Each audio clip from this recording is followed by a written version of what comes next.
Hey, thank you very much, everybody, for your time and patience. I realise, given that I've got the graveyard shift, it seems the scheduling was quite wrong. I think the high-speed boat chase has been far better in the last talk, but never mind, I'll rattle on and see what I can do. I'm here to talk to you about a project that I've been involved in, but I'm only one person in this, and actually I wasn't even meant to give this presentation. My colleague Alice Doyle wrote the presentation, and she was the one who was meant to be here, but unfortunately she had to go into hospital at the weekend, so you'll have to deal with me, I'm afraid.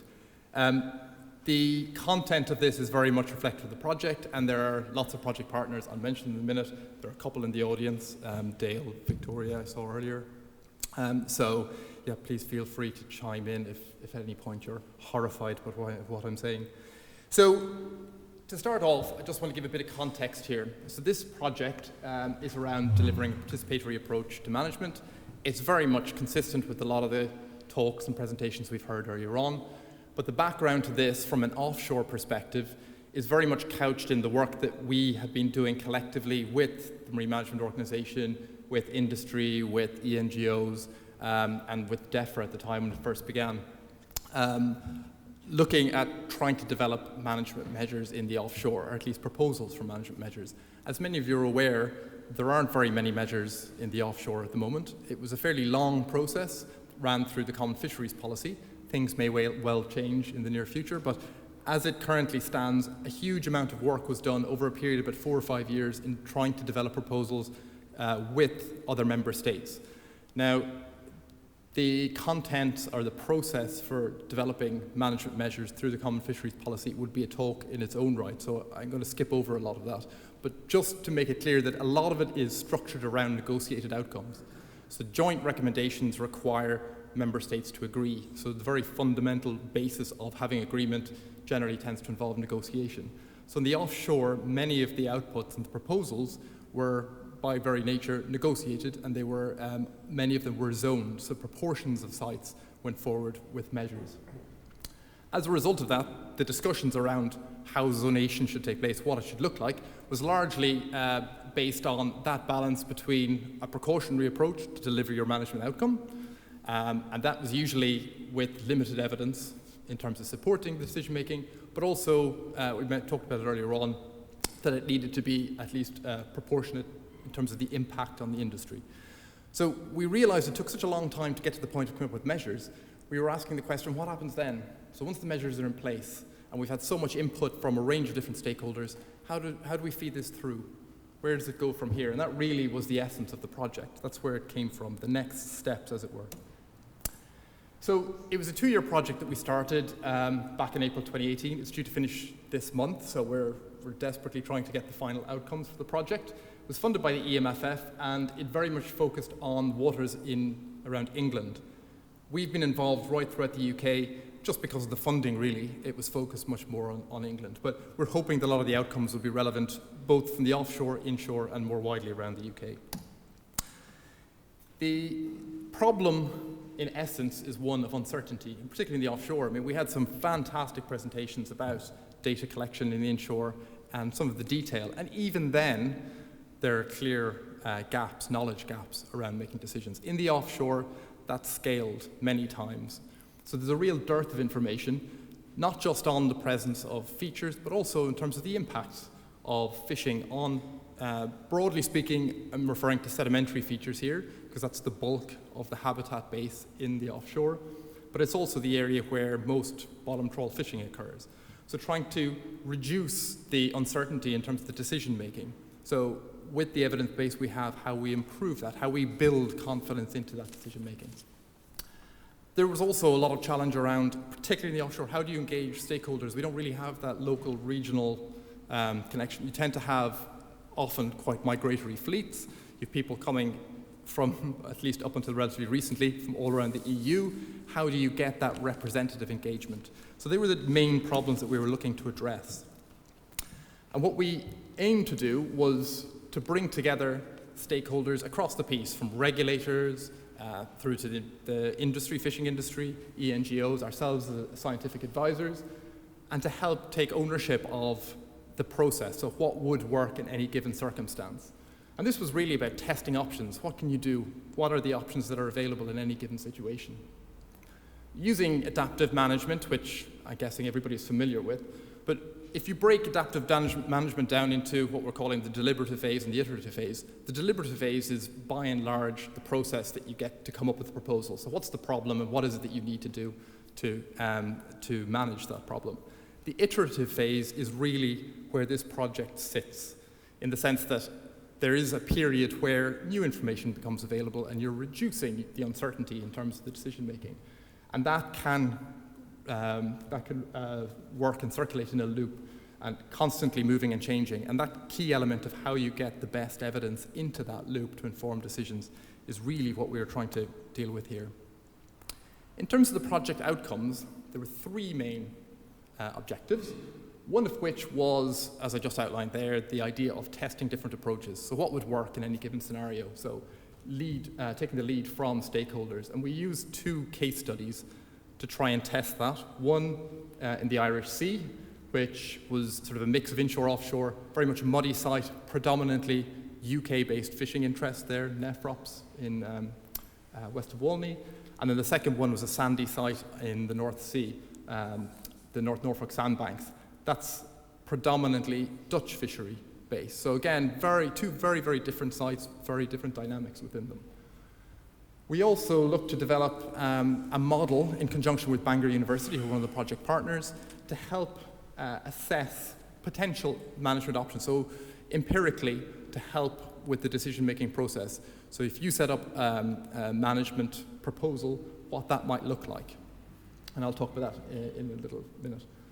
And then the final element was to pull together a toolkit, which is in essence just little bits of information that can be used in isolation or in conjunction with each other to help inform from the very beginning, how would you run one of these things? What would a participatory approach to management look like? So the first point in the delivering the framework, that was largely driven through a series of stakeholder workshops. And I'm not going to go blow by blow, but in essence, started off with setting what the problem was, what is it that you want to achieve, through to the regional workshops that dealt with the specific case studies, and trying to tease out the key elements. Things like what sort of information could we use? Because there's obviously a wealth of information out there beyond simply scientific surveys. And we've talked about trying to make the most of the resource that we have available.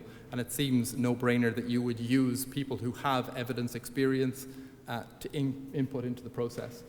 We also discussed how you would trigger review. So at what point would you decide you want to make a decision, as well as trying to understand the governance arrangements, because communication is a key element, and we'll come back to that. But I think the idea of understanding who plays what role, managing expectations. I mean, we all talk about the involvement or engagement with stakeholders, but I think managing expectation, over the years, people have been promised a lot, but it hasn't always delivered. So I think it's teasing out some of those issues was very important to us. Key to the project was the stakeholder engagement element, and we had an independent facilitator that helped with that. Because if this is to work, you really need to bring some form of shared understanding. I think several of the talks already alluded to this.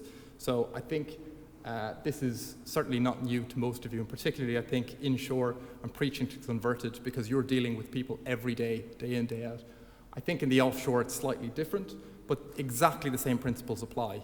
That people feel like that there's a level playing field, that they feel that they're being heard, and they also feel that decisions, or they have the capacity to help inform decision making. So this was a key element of the project, and it's going to be a key element of the toolkit. Dale alluded to this earlier, this idea of the ladder of different forms of involvement in the decision making, from the top down, from the coercive, right through to delegated, which I guess could come under co-management. There are a whole range of factors you might want to consider, and there is no such thing as one size fits all. It really depends on the circumstances. There are clearly cost implications with increased consultation, increased engagement, and there may be some instances where that's absolutely relevant. Rob, you touched on the prioritization of sites. You may want to look at your site and see there are win-wins. It's a light touch management. It might be much more on the top down. And then there are others where you need much more engagement. So again, that seems like a no-brainer, but there are a whole range of different options that can be considered. Output 2, the ecological model, the relative benthic status, which some of you may or may not be familiar with. The purpose of the model really is to provide a mechanism with which to help stakeholders test different models or options, management options. The basic concept comes out of some work that was done by Pitcher et al. Back in 2017. It's very much focused on penetration depth of gear and the effect on longevity. So if you, depending on the longevity of the communities associated with different habitats. So the recovery rates in essence. So how exposure to different gear types will affect the community structure. And it provides you with an indication of what the benthic status may be, albeit a crude one. And I realize it's funny, when you pick up a model, that's one thing I've learned, it really focuses the mind, because everybody looks at the model and thinks, this is the answer. This absolutely is not the answer. It really was a tool to help inform. There are 101 tools that you could use, but it tests the concept. These things exist, but it helps provide a grounding or a basis for people with which to understand how to make decisions. And the final element is the toolkit. And the idea with the toolkit really is that it can be taken in isolation, or the elements of it can be, some of which would be relevant in certain circumstances, I guess, for inshore. Many of the areas around logistics, you're all very familiar with those, probably wouldn't be teaching you very much. In the offshore, it's probably a little less known. I would suggest things like the stakeholder engagement, the principles of stakeholder engagement, I think are common to us all. So irrespective of what area you're working in, stakeholder engagement and how you do it, and effective stakeholder engagement, I think is a critical component, as well as things like the data and evidence that you can use, how you use it, when you can use it, and the expectations of that data and evidence right through to the decision-making process. So I think Dale asked a question earlier around the community voice method, which probably is focused more on the value and the stakeholder engagement element. But to deliver a truly participatory approach, you have to bring the science and the engagement, as well as some form around the decision-making, the legal compliance element. That's really all I want to say about the project, other than to say we've tried to present this as widely as we can, because we'd really like to see the outcomes used, I guess. Some of the elements are still being finalized, but all of the material from the workshops and indeed the toolkit itself and ultimately the model will be available through the website. At the moment, it's hosted on the JNCC website, so the toolkit, the posters and videos are all available through JNCC website. If you just look up adaptive management, type in adaptive management project, and you'll have access to all of these. The Benthics Impacts tool just ran a training workshop, and I think there were several IFCA staff members that attended that. And again, that's, as I say, it's one tool of many, but it's a free resource that should be available to all.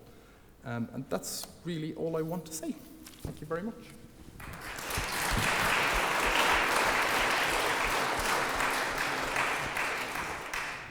Well, thank you, Declan. Do we have questions for Declan?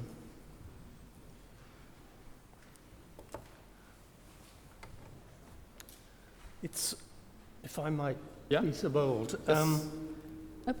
I think that one of the points raised by Dale Rodmell was about, it made me think, what do we actually mean? We're using words like co-management all the time.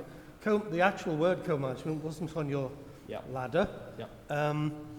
Some people say stewardship. Dale mentioned the idea of delegation, which was on the top of your ladder. Do you think we're using these words properly, or just to try and give the impression that it is some sort of participatory process, whereas we could actually go further? I think that's a very good point. Firstly, I think it picks up the point about communication, and one of the things that the facilitators were very keen to point out to us, target audience is all important, and how you communicate and the words that you use matter. And I think you've just highlighted a case in point. This is something that we lifted straight from a paper that had used that particular terminology, but you're absolutely right. I think sometimes it can serve to confuse the matter because the terms we used are so interchangeable. Personally, I think the key for me is that it's probably a regulator's initiative, but it's identifying what sort of management approach you want to take, and then building that from the bottom up. Now, whether that be coercive or top-down, bottom-up, it doesn't really matter, but it's about trying to get the input from those people who will be affected. Yep. Thank you. Lady in turquoise again. Thank you. Sue Webb from CFAS. We've kind of heard quite a lot today about the burden of evidence collection. We used to call it monitoring, but we call it evidence collection now.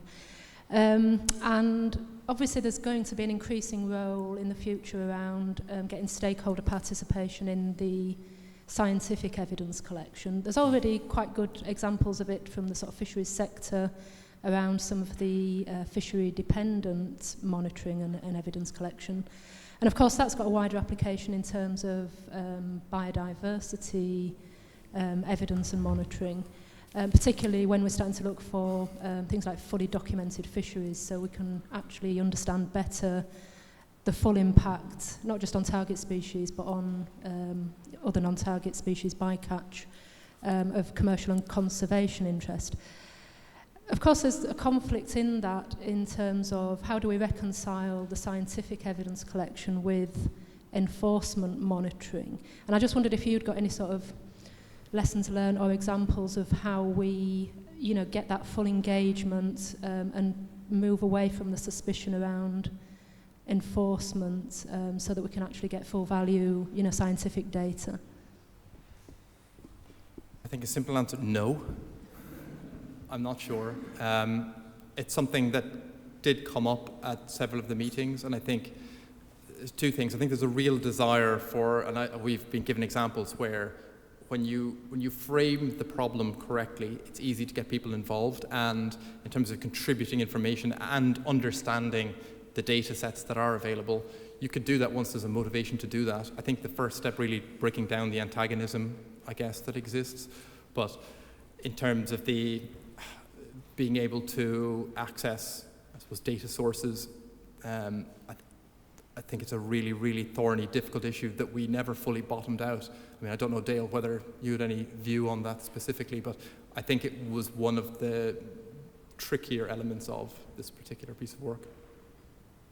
Where's Dale? Does Dale want to come back? Sorry, I've just chucked you in there, but put him on the spot a bit. Yeah.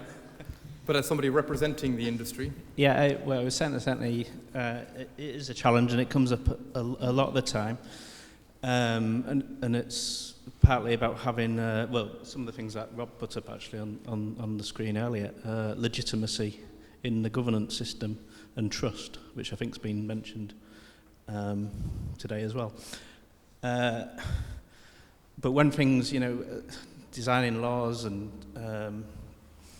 we live in quite a fragmented way of coming up with our decisions, so it's can be hard to build that trust in some cases. But I think there are examples. Well, there's certainly examples where it's happened, and I think we've seen some today. Some case studies there, and I always like to mention. There's one thing about building trust at an individual level, but there's another about building in trust at a community level. And if you look at quota management, for example, where you've got full delegated responsibility to the fishing industry in the over 10-metre sector, you also find you have very high levels of compliance in terms of managing, well, the delegated responsibility layer, I should say, is managing quota. But there's very high levels of compliance because you don't only have the individual moral to follow the rules, but if you don't, you have a knock-on effect on the rest of the collective group. And I think that's a very powerful institution in terms of delivering good governance of marine resources. Okay, thank you. We'll take one more. It's the angry-looking man in the black shirt. Oh, he's not angry anymore. Very calm. It's just to pick up on your excellent presentation and the very good point you make about co-management. Co-management is a bit like sustainable development. Everybody uses the term and we have the conversations about it, but we're actually all having different conversations. We're talking past each other. So with co-management, I mean, broadly speaking, I typify it as being anything between consultation, which is what the Great Barrier Reef Marine Park Authority did, and that was called co-management, right through to what some people would say is community-based management. So we use that term to cover a very broad range of what I used to talk about in terms of how we combine top-down and bottom-up approaches. And I think that's ultimately what we need to focus on. I must admit my heart sinks a bit whenever I see Arnstein's ladder of participation. Yeah. I think the first paper was in 1969, and it kind of gives the impression that unless you have full empowerment of stakeholders, it's it's wrong. It's tending towards coercion. When everybody knows, including the people that were in Rob's boat chasing around Litchett Bay, I suspect, that sometimes you still need that, what you would call coercion. It's called very effective enforcement. So I think if we can just move the conversation on, it's great to have studies like yours, but things often unravel in operational realities when you're actually trying to put a bylaw in or get an MCZ through. So it's about degrees of decentralisation. It's about how we combine top-down and bottom-up approaches, recognising, though, very importantly, that we need both. And so increasingly it's, thinking about how we can decentralise but still achieve strategic objectives. Okay. Can I just very, very quickly respond within 30 seconds? I agree with you completely. I think the image looks nice in the sense that it's colourful and you can kind of engage with it. But actually, one of the things I found when we ran the workshops was, particularly the regional workshops, and we're looking at the case studies, that all fell away. People didn't spend the time talking about where in the ladder they were going to be. They just started to talk about the problems, and you suddenly start to come to a position where it almost falls out. So how people want to engage determines where on that scale you're going to be. So I 100% agree with you. That I think that's the nature of it, but it is getting to the point of being able to do that. Okay, well,